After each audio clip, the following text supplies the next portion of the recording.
سبحان الله والحمد لله لا إله إلا الله الله أكبر سبحان الله والحمد لله. کہہ دو کہ اللہ جسے چاہتا ہے گمراہ کرتا ہے اور جو اس کی طرف رجوع ہوتا ہے اس کو اپنی طرف کا رستہ دکھاتا ہے، یعنی ان کو جو ایمان لاتے اور جن کے دل اللہ کی یاد سے آرام پاتے ہیں ان کو. اور سن رکھو کہ اللہ کی یاد سے ہی دل آرام پاتے ہیں. جو لوگ ایمان لائے اور عمل نیک کیے ان کے لیے خوشحالی اور عمدہ ٹھکانہ ہے. اور اگر شیطان کی طرف سے تمہارے دل میں کسی طرح کا وسوسہ پیدا ہو تو اللہ سے پناہ مانگو، بے شک وہ سننے والا ہے، سب کچھ جاننے والا ہے. جو لوگ پرہیزگار ہیں جب ان کو شیطان کی طرف سے کوئی وسوسہ پیدا ہوتا ہے تو چونک پڑتے ہیں اور دل کی آنکھیں کھول کر دیکھنے لگتے ہیں. اور جب قرآن پڑھا جائے تو توجہ سے سنا کرو اور خاموش رہا کرو تاکہ تم پر رحم کیا جائے. اور اپنے پروردگار کو دل ہی دل میں عاجزی اور خوف سے اور پست آواز سے صبح و شام یاد کرتے رہو اور دیکھنا غافل نہ ہونا. پھر جب تم یہ نماز تمام کر چکو تو کھڑے اور بیٹھے اور لیٹے ہر حالت میں اللہ کو یاد کرو. پھر جب تم مطمئن ہو جاؤ تو پورے آداب کے ساتھ نماز پڑھو. بے شک نماز کا مومنوں پر اوقات مقررہ میں ادا کرنا فرض ہے. مسلمانوں، نجات نہ تو تمہاری آرزوؤں پر ہے اور نہ اہل کتاب کی آرزوؤں پر. جو شخص برائی کرے گا اسے اسی طرح کا بدلہ دیا جائے گا اور وہ اللہ کے سوا نہ کسی کو حمایتی پائے گا اور نہ مددگار. اور جو کوئی رحمان کی یاد سے آنکھیں بند کر لے یعنی تغافل کرے ہم اس پر ایک شیطان مقرر کر دیتے ہیں تو وہ اس کا ساتھی ہو جاتا ہے.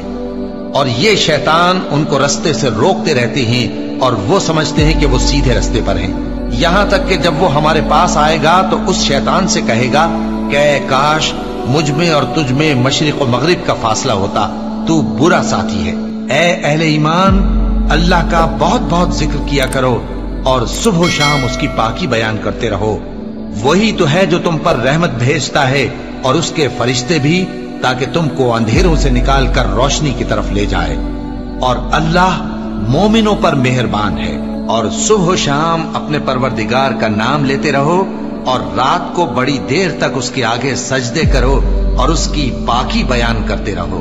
اے نبی، یہ کتاب جو تمہاری طرف وحی کی گئی ہے اس کو پڑھا کرو اور نماز کے پابند رہو.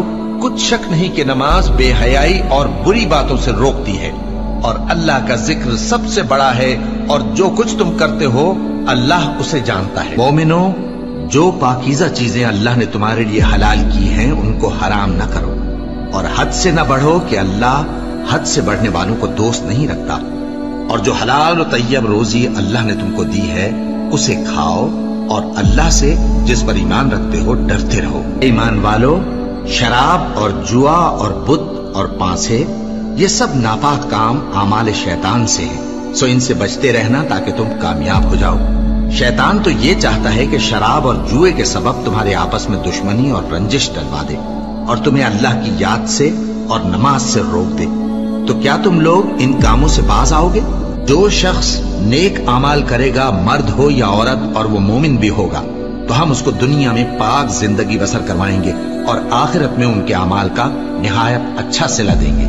سو جب تم قرآن پڑھنے لگو تو شیطان مردود سے اللہ کی پناہ مانگ لیا کرو.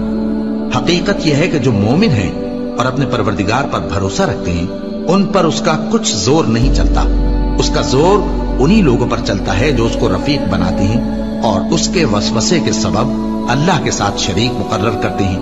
سو تم مجھے یاد کیا کرو، میں تمہیں یاد کیا کروں گا، اور میرا احسان مانتے رہنا اور میری ناشکری نہ کرنا. اے ایمان والو، صبر اور نماز سے مدد لیا کرو، بے شک اللہ صبر کرنے والوں کے ساتھ ہے. اے اطمینان والی جان، اپنے پروردگار کی طرف لوٹ چل، تو اس سے راضی وہ تجھ سے راضی.